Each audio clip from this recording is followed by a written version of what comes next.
In the session today, we will tackle an ever hotter topic in sauna discourse, but one that in fact has been around for decades in the history of Finnish sauna.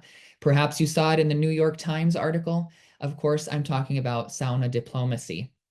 And who better to talk about that than those on the front lines of Finnish sauna diplomacy? We're so lucky to be joined by Riikka Hietajärvi and Markus Hippi. Riikka is the press consular at the Finnish embassy in Washington, D.C., where she leads the embassy's public diplomacy team. She is especially known for her role as the hostess of the D.C. Diplomatic Sauna Society, which we'll hear about more later. And prior to her posting in Washington, Riikka served as the director of communications for the president of Finland. Markus Hippi works as a press consular at the Finnish embassy in the United Kingdom, where his responsibilities include heading the London Diplomatic Sauna Society. Prior to his diplomatic career, Markus worked as a journalist and a producer of Monocle magazine and radio, and hosted breakfast television shows both on the Finnish broadcasting company Yle and its commercial competitor MTV. So we have a very qualified crew to talk to you today. So welcome, Riikka and Markus. You can maybe start by just giving a greeting or telling a little bit more about yourself potentially to our audience. So maybe Riikka will welcome you on first. Yes, so Tommy, thank you so much for having us. I think I speak on behalf of myself and Markus too, that we Finns are always super excited to get a chance to talk about sauna. And at the moment, as Tommy said, that I work as the hostess of the Diplomatic Sauna Society. But before this, I worked for the president of Finland. And as you will hear later on, the sauna diplomacy happens also at the highest level of the Finnish society. So eager to share this hour with you and talk about sauna diplomacy. Fantastic, Riikka. Thank you so much. We look forward to hearing about it. And how about you, Markus? First of all, thank you so much for inviting me to this event. I'm really looking forward to this discussion. And obviously, we'll be talking about what we want to achieve through the means of sauna diplomacy. And one of those things is increased attention to what we do in Finland. And I think just being in this webinar is a great example of how successful sauna diplomacy has become recently. So just to tell you a bit more about myself, indeed, I've been working as a broadcaster in the past, and I've been in this London position for about 18 months now, and it's a fascinating world, and I'll have a bit more about that to tell you a bit later. Yeah, fantastic. Well, it's wonderful to have you both here. This has truly sort of become a transatlantic connection from the UK to DC, sort of via Finnish sauna. So we're really thrilled to be able to help make that happen. But maybe we'll get started with you, Riikka, just about sort of the modern sauna diplomacy. Where did that begin? How did that even begin? So the modern era of Finnish sauna diplomacy has deep roots, which we'll touch on later. But how it really became formalized in 2008 by my predecessor Kari Mokko here in DC when he founded the Diplomatic Sauna Society. And I mean, there had been sauna evenings even before that, but they needed something to make Finland truly stand out among the hundreds of different diplomatic events that are happening in DC all the time. And what's a better way to do that than to create a concept or event concept centralized around an essential part of our culture. And I think that's sort of the start of the triumph of Finnish diplomatic sauna societies. Yeah, so that's sort of starting the official Diplomatic Sauna Society sort of formalized it, but of course there's so much more, that came before that. But how about you, Markus, in London? How did the concept sort of spread then to London, and how does that look? So my predecessors in London obviously kept an eye on what other Finnish embassies around the world were doing, and it was becoming quite clear that Washington was doing something quite special. And then the pandemic happened, and around 2020, 21, we realized that this was a good moment to actually look into what we have in the basement of our embassy building. We had quite a tired, not a great sauna at all over there, but we decided to look into it and renovate the whole thing, basically rebuild the whole sauna again, following quite tight criteria for what constitutes a real Finnish sauna. Without going into that list, there are some criteria by Sauna from Finland organization, for example, and we did follow those guidelines and create a real Finnish thing in the basement. And then we ended up launching the Diplomatic Sauna Society just 3 years ago. Actually, quite precisely 3 years ago in 2022, we had the first evening where we invited decision makers and journalists from around the UK. And was that, so 3 years ago, and was that decision sort of like a local, was that decided upon sort of in the Finnish mission in the UK, or is that sort of a higher strategy level within the government that's, you know, identifying London as the next place for I sauna mean, society? at least in this case, embassies do work quite independently. So no, we didn't need an approval for this from Helsinki. Besides maybe some money things, obviously, we don't have unlimited budget. So probably we had to check in on that with Helsinki. But we were able to make that decision by ourselves over here in London. And it's interesting because I think this kind of exemplifies or emphasizes how quickly things have happened, because I understood that even in 2022, it wasn't all clear that we would launch a Diplomatic Sauna Society, because there was some confusion about this. We were wondering whether it could actually work in the UK, whether it's a valid investment, and whether it's going to make sense in the long run. And I'm happy to say now, 3 years later, it's been a raving success. Yeah, I'm sure that it has. And it's sort of, once you formalize it, of course, it turns into a thing, right? That people certainly want to be a part of. But sticking with you a little bit, Markus, maybe not everybody here in the audience knows the history, right? Maybe some people have heard because of the publicity lately, oh, there's this sauna diplomacy thing. But even though it's made headlines recently, it actually has quite a long history. So could you talk a little bit more about the history of it? I can. I don't think we necessarily called it sauna diplomacy back in the day, but for example, in the last 50, 60 years, saunas have been used very well to run Finland's mission. So, for example, Urho Kekkonen, a long-time president for Finland, used sauna in a very clever way. He would, for example, have a Saturday sauna club where he would invite decision makers from Finland to join him in the sauna. And through those sessions, he would be able to kind of explain his thinking and his message across different sectors in the Finnish society.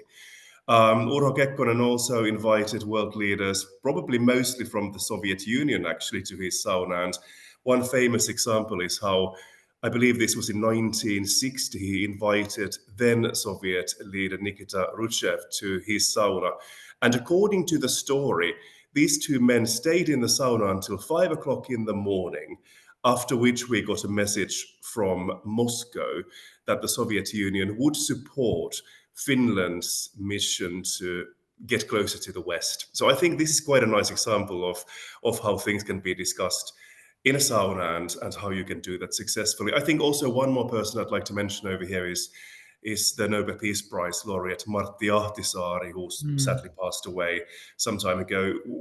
When he was working in peacemaking, he would often invite these warring parties to sauna, because he found that this was a very, very good neutral ground for talking about difficult topics, and a great ground for trying to find some kind of agreement on some things at least. So on the whole, we've been using sauna many, many ways in the past in Finland. We haven't necessarily called it sauna diplomacy. I think this term is relatively recent. But as I mentioned, we have been doing all these things quite successfully. And I think when we're looking at what's happening now, I think we are increasingly using that term, sauna diplomacy. Mm-hmm. Yeah, that is an interesting history. And of course, I don't know if everyone in here has been in the same position, but some, you know, is it because you're in the sauna and you're sort of able to talk about things on a more equal level, or there's some sort, there's not much competitive spirit in a sauna, but of course there is the thing of we're not leaving here until something's maybe done. And of course, as you get hotter and hotter, you might think, okay, now it's time to come to a decision and something that lasts. So I can see both things happening. Yeah. Fantastic. Well, and I think that's a good segue to this next question about what has made it actually so successful? What has led to this increasing sort of popularity of it? So Riikka, maybe you can talk about why you think sauna diplomacy has become so successful. Yes, well, I think there are plenty of reasons why the sauna diplomacy works so well, and different ones might resonate with different people. But just to name few, first off, the concept of sauna diplomacy, it is so unique, even a little bit bizarre, that it really stands out in this sea of all of these other diplomatic, more traditional diplomatic events. And it's also the kind of event that people will talk afterwards, and it sparks curiosity, like, what you did, what you went to sauna in an embassy, and then of course your colleagues and friends are going to want to try it too. And I think, secondly, sauna is a place for relaxation. And let's face it, people do have some seriously demanding jobs nowadays. So, sauna allows them to sort of leave all of that stress behind. In there, nobody really cares about your title or ranking, everybody's equal. So, it just creates a a really good environment for these honest, intimate discussions. Mm-hmm.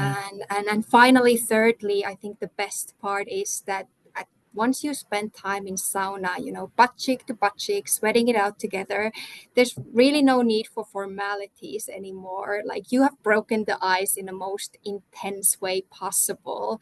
And that sort of like creates a bond, and often those connections that you have made in the sauna, they can lead to long lasting, mutually beneficial friendships.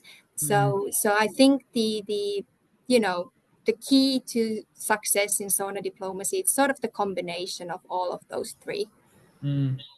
Yeah, it's a great thought. I'm sure anyone who's been in a sauna before can imagine very like vividly how it is for someone who's never been in there before to sort of sit side by side, cheek to cheek, as it were, and sort of sweat it out. The other thought I had is, you don't really bring your technology in there. So even at other diplomatic events, whether it's a dinner or some gathering, there's always sort of, you still have your phone in your pocket, you still have a buzz going on, and you still feel in your element, right? In your suit or in your formal setting.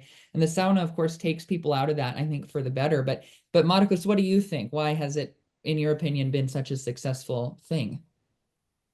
First of all, that's a really great point about mobile phones, actually. I didn't even think about that, but you are absolutely right about how much more focused people are when they don't have their mobile phones with them. Otherwise, I'm pretty much echoing what Riikka was just saying. So basically, when you think about the world of diplomacy, when you think about what's happening, say, in London or Washington, D.C., we are often writing loads of emails to each other. Then we are meeting at cocktail reception. Sometimes we go to various gatherings and have maybe a couple of minutes to speak to someone. Inviting people to a sauna is a totally different thing that actually gets a lot of attention. It's a really nice way to do something different. And obviously, it's also good to remember that what we are trying to do is not only networking, we're also trying to explain our culture. We're trying to make people more interested in what's happening in Finland, what kind of amazing things we do. And when we invite these people to a sauna, it's a really unique experience. And also, remember, technically, it's also happening on the Finnish soil, because embassies are officially Finnish soil. So people come to this small plot of Finland in central London.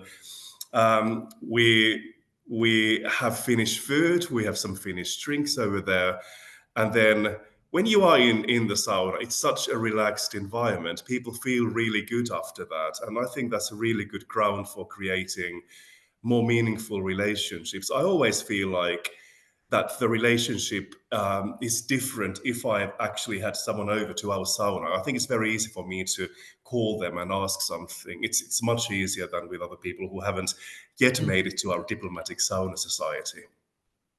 Yeah, that's exactly right. It definitely brings down a wall for sure for future interactions. You're right about that point. Sort of after the sauna, right? There's that feeling of you feel very good after the sauna, after you're outside. Maybe you're enjoying your post-sauna beverage and you're just in a much more open state, right? Any of us who've been in the sauna can sort of associate ourselves with that point. The next question, I guess, people are curious about what then. It's a two-part question. I'm going to add one to it, Riikka. What happens in the sauna, but maybe even before that, how do you prepare people? I'm imagining you're in the DC sphere and maybe I'm a senator from XYZ state and there's a reason I've been invited, but I've never been to a sauna. What is the preparation for that person like? They get a sauna invitation, but then they're confused. Do I bring clothes? Do I not? Should I go? Should I ask permission? I mean, so what is that sort of preparation like? And then what happens in the sauna actually? Well, what happens in a sauna stays in sauna. No, just kidding. Just kidding. The preparation, the Diplomatic Sauna Society, it's not such a new thing anymore here. And as you mentioned already, even the New York Times have been writing about it. So people, they sort of have an idea what to expect already. But always when we send an invitation, we attach this Sauna 101 to them, saying, for example, that, we Finns go to sauna completely naked. But if they feel more comfortable wearing a towel or a swimsuit, they're perfectly fine doing that. I mean, there's not really many rules to sauna except the one that what is set in the sauna stays in sauna. So we do prepare them a little bit, but it's not so new anymore. So people have ideas and yeah, have ideas. They know what to expect, sort of. But what happens in the sauna? So the concept is actually fairly simple. We invite people to our embassy. We normally kick off with serving some Finnish drinks, to get people mingling and break the ice, and then it's time for sauna. And as we only have one sauna at the embassy, the ladies will go first, and meanwhile the gentlemen continue their conversations while having some appetizers. And after about an hour, it is time to switch because fairness is the key. And once everybody has had their turn in sauna, we serve a buffet with delicious Finnish food and just continue the conversations that started at the sauna. And these sauna evenings, they can sometimes last for quite a while. Everybody is relaxed in a good mood. So you can really, really dive deep into the discussions on various topics, really. And overall, I think the evening is really easygoing, laid back, enjoyable, and perfect way to unwind after a long day or long week at work. So are they usually like on a Friday? I'm thinking if they go late into the night, if they're one of those kekkonen saunas, maybe 5 a.m. or something, are they sort of usually on a fest day of the week, or do they sort of move depending on schedule? So there's sauna evenings on Friday. I normally nowadays organize my evenings on Thursday, just to prevent that it doesn't take up till 5 o'clock in the morning because people have to go to work the next day. So Yeah. that has been my little goal or like way of preventing these 5 o'clock mornings in the sauna evenings. But yeah, like the midnight is completely normal even after that. Well, I thought you were going to say, Thursday is the new Friday, maybe in DC. So maybe that's the thing. But yeah, very interesting. How about for you, Markus? Is the concept generally the same in London, or is there something that makes it different? It's quite similar. So indeed, people come to our sauna maybe at around 6:30 in the evening. We have a drink, often a Finnish drink to start with. I saw in a conversation someone was asking about mustikka mehu blueberry juice. I think that's a great idea, but for some reason we haven't done it.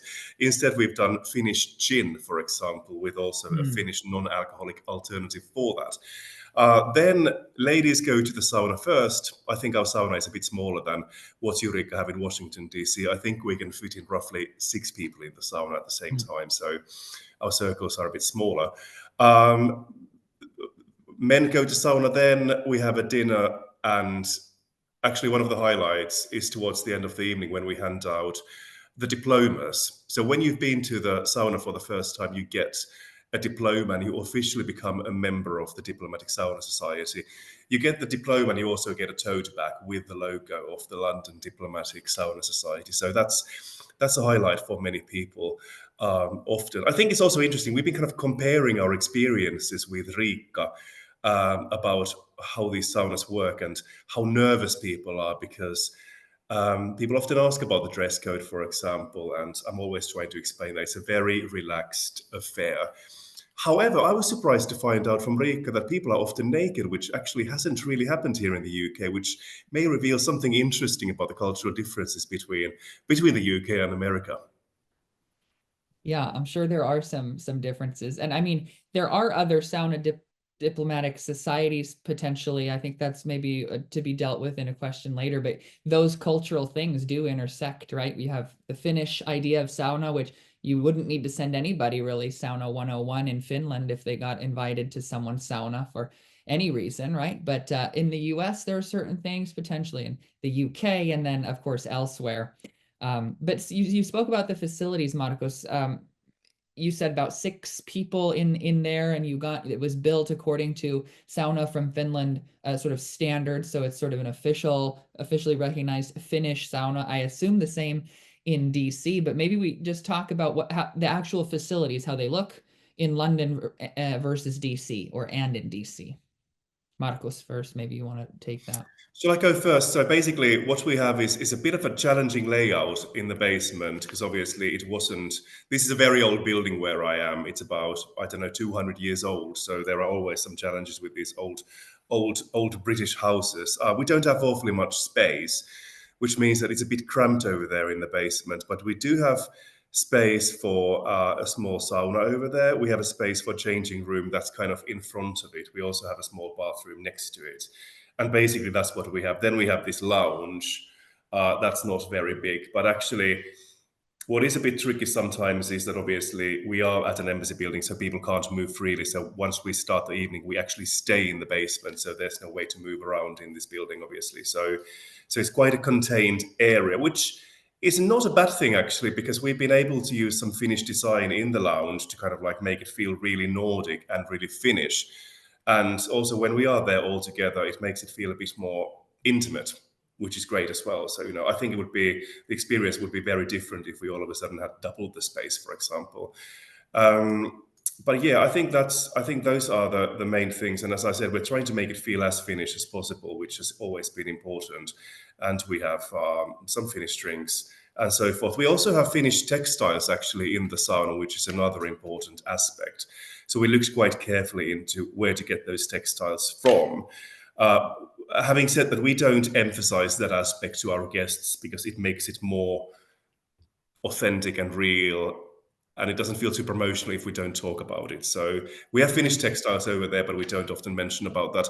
We also have Finnish products, Finnish shampoo, Finnish conditioner, Finnish soap, and so forth over there in different Finnish flavors and scents, including blueberry and rhubarb, for example. So Yeah. those are the first aspects that come to mind when we talk about what we have over here in London. Yeah, that's lovely. I mean, it's quite an opportunity for a little bit of subtle, not so subtle country branding, right? Because you're not just saying this is what Finland looks like. You're very much giving this is what Finland also feels like, the whole experience. So I think that's some unique aspect of this that Finland has.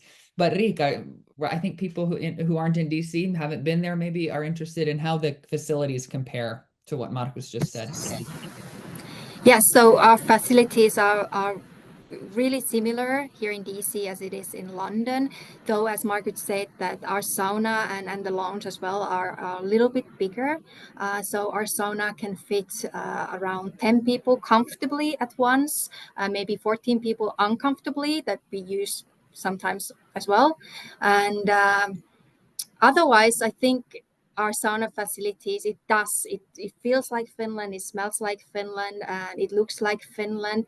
The only thing that I think is missing that I've been advocating for quite some time already is a terrace and cold plunge. And I think if we get those would be the icing on the cake.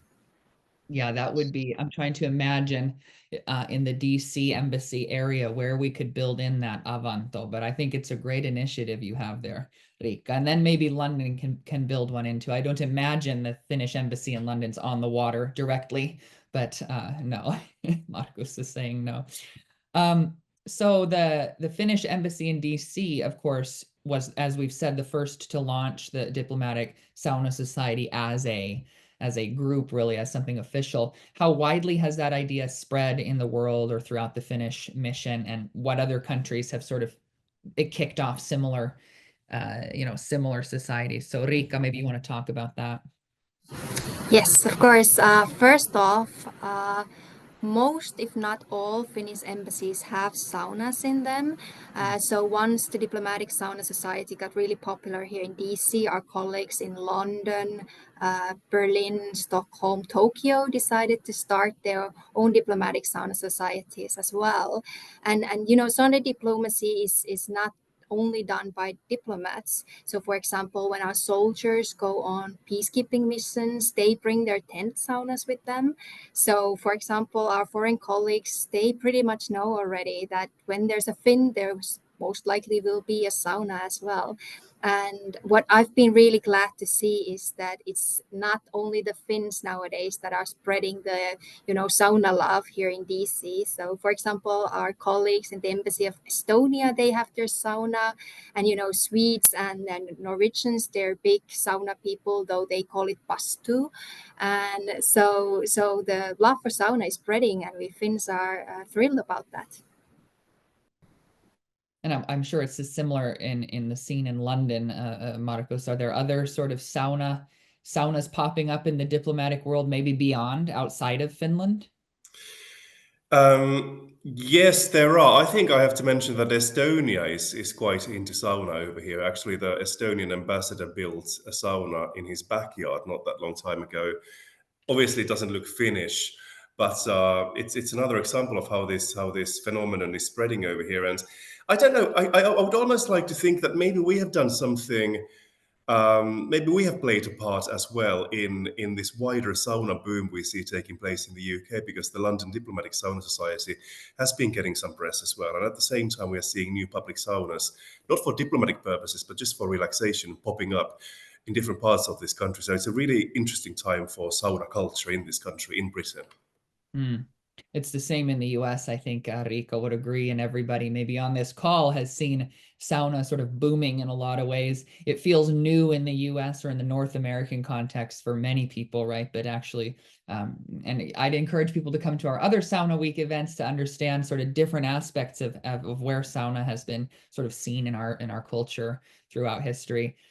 So that's wonderful. I guess there's sort of a question we sort of hit on briefly, and I'll take a few of these questions from the chat as after this question, but like what's in it really for Finland? What does Finland really get out of this? I mean, I think there are some thoughts we all have, but potentially you guys have thoughts on that. What Finland gets out of all this? Riikka, do you want to take that one? Yes, of course. So we get out so many things. I mean, through the sauna diplomacy, we're able to create these valuable connections for the future. We're able to promote Finland, exchange information, gain insights, and let's not forget that at the sauna, we're also taking care of our own health and mental well-being, which is what the sauna is all about. What about you, Markus? Anything to add to that? What is it Finland gets out of it? I think it's a great tool to do what we are meant to do. It's a great tool for networking. It's a great tool for promoting Finnish culture. It's a great tool to make Finland better known. It's a great thing for the country image of Finland, what people think about Finland. And through these headlines and through this attention, I would like to think that there are a handful of more people who may even consider going to Finland for a holiday to learn more about the Finnish sauna culture. So I think on the whole, when you think about all these various benefits, I think we are talking about a very, very useful, very powerful tool that sauna is. Yeah.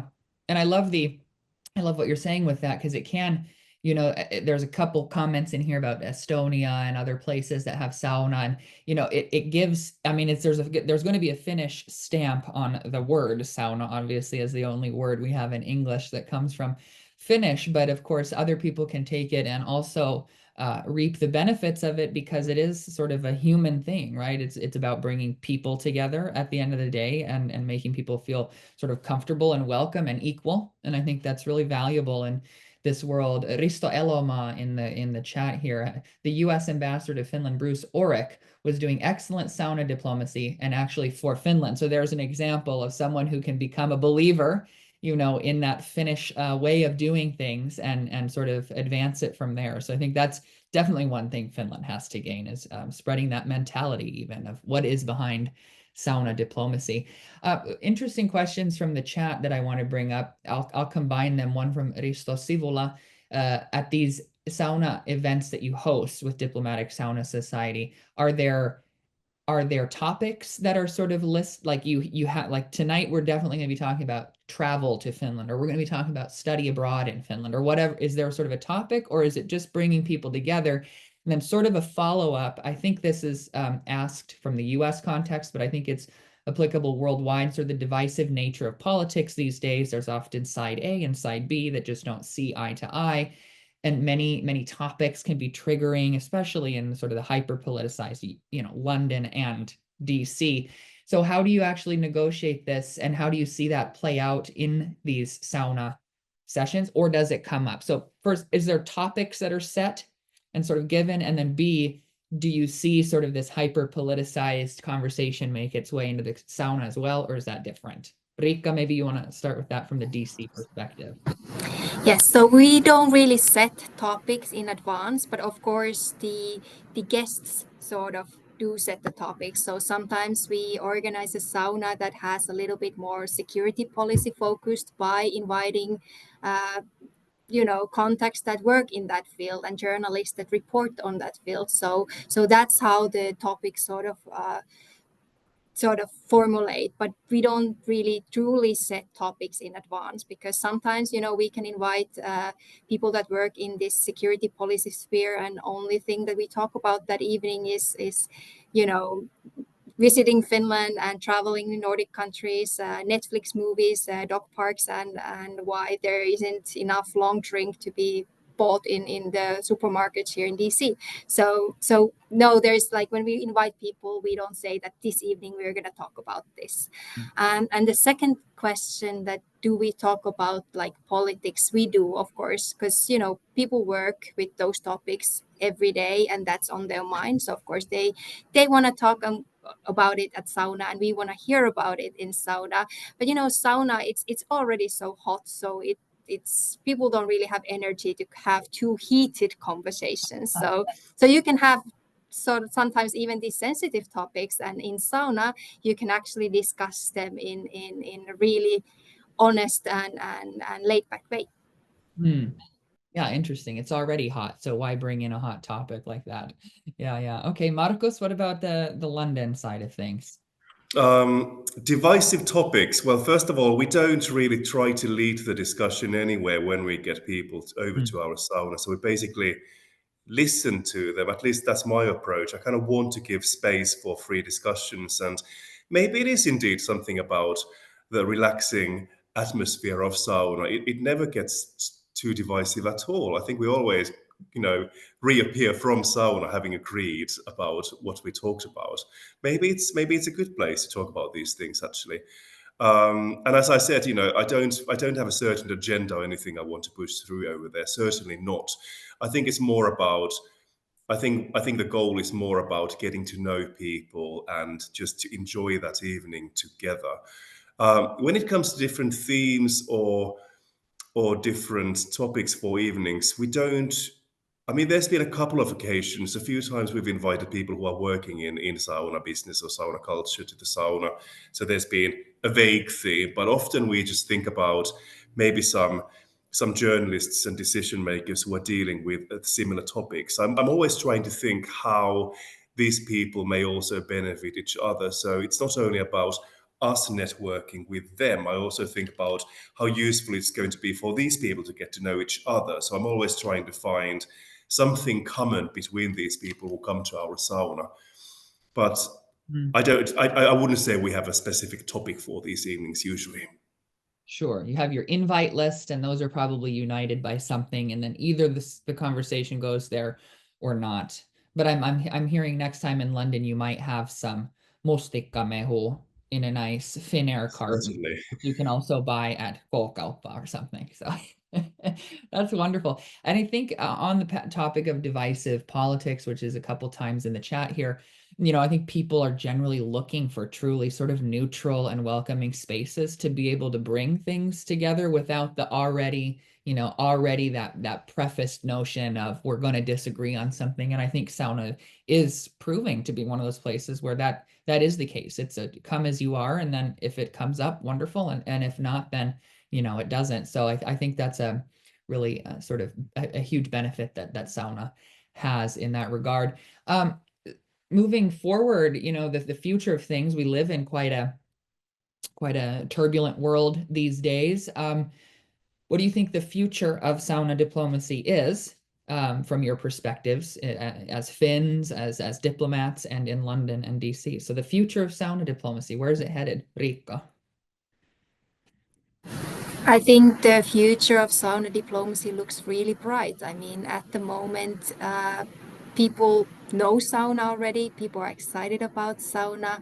People need the relaxation. People need the place to unwind, and sauna offers a perfect environment for that. So I think we are going to continue the sauna diplomacy here in DC for sure. Markus is going to continue in London, and I'm happy to see that it's spreading around the world. So for example, our colleagues are planning to start it in Australia as well. So it looks really bright. Wonderful. And how about from your perspective, Markus, the future? I can only agree with what Riikka just said. I think it's interesting how much interest there is amongst the Finnish embassies around the world at the moment towards sauna diplomacy. Just last week, coincidentally, I was in Helsinki, actually the week before, and I was meeting many colleagues over there. And quite often we talk about what we do in London or what we do in Washington DC in terms of sauna diplomacy. And what I expect from the future is that we are going to see many other embassies launching their own diplomatic societies as well. When you look at the wider context of what's happening with saunas, I think it's interesting that, for example, here in the UK, we're seeing maybe the birth of a British sauna culture, which is kind of a combination of different influences from all over the world. And together they are something that doesn't feel very Finnish necessarily. So I think what may be taking place in Finland is also some kind of soul searching and kind of thinking about what is the essence of Finnish sauna culture and what makes it Finnish. And that's why I think we'll be trying to, I don't think there's much need for development when it comes to our diplomatic sauna societies, but I think what we are certainly trying to keep in mind in the future, I would imagine, is trying to focus on what really is the Finnish thing about it and try to keep it as Finnish as possible, and maybe make it even more Finnish in the future. I don't know if that's possible, but I think that's a great goal. I like that. I think some people in the audience probably also like that, to make it more, what is it that makes it Finnish and make it more so? And I guess I would just add my own observation to that. The one thing that makes it, maybe this isn't even Finnish, but one of my associations is just the inclusivity of it, right? It's for everybody and anybody, and they can come and take part. And if you sort of have that spirit, then you're doing it sort of in the Finnish way. Of course, then there's the bench height and where the kiuas is and the ventilation, and those I will leave to other experts to discuss. So thank you for your reflections. Maybe two other questions, just two brief questions that have come up a couple times in the chat. Is there and everyone wants to know this, is there a set temperature that you're always going for in the sauna? It must get up to XYZ temperature. And do you sort of control that? Or are you keeping an eye on that? So can you talk about the temperature in your diplomatic saunas? Maybe Markus in London first. I don't think we think about the temperature awfully much. We switch the sauna on, and then we go there when it's around 60 or 65, and then it stays on for some time, often reaching 75 or 80, maybe even 85 degrees. So it's not very pedantic. It's not very strict when it comes to the temperature. I think our approach is I would describe it as fairly relaxed when it comes to the temperature. How about for you, Riikka? The same. So just to point out that Markus was talking about Celsius.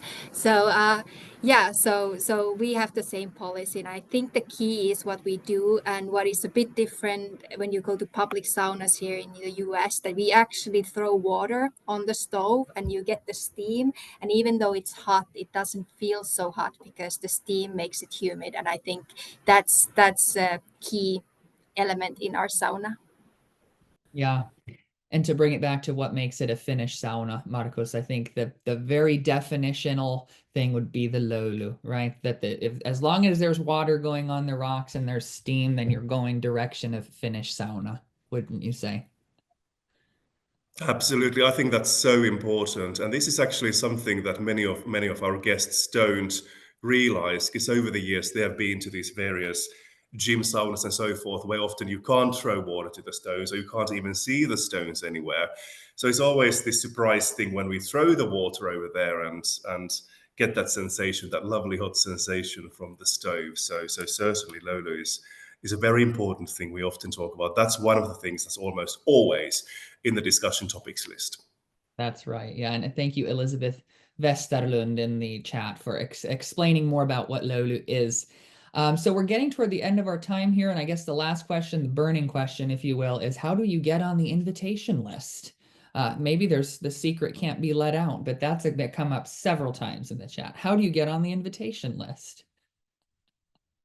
Riikka, you want to take that? Yeah. Yeah, so the quick answer is by getting to know me and Markus. I like it. I like it. Markus, what about you? Same?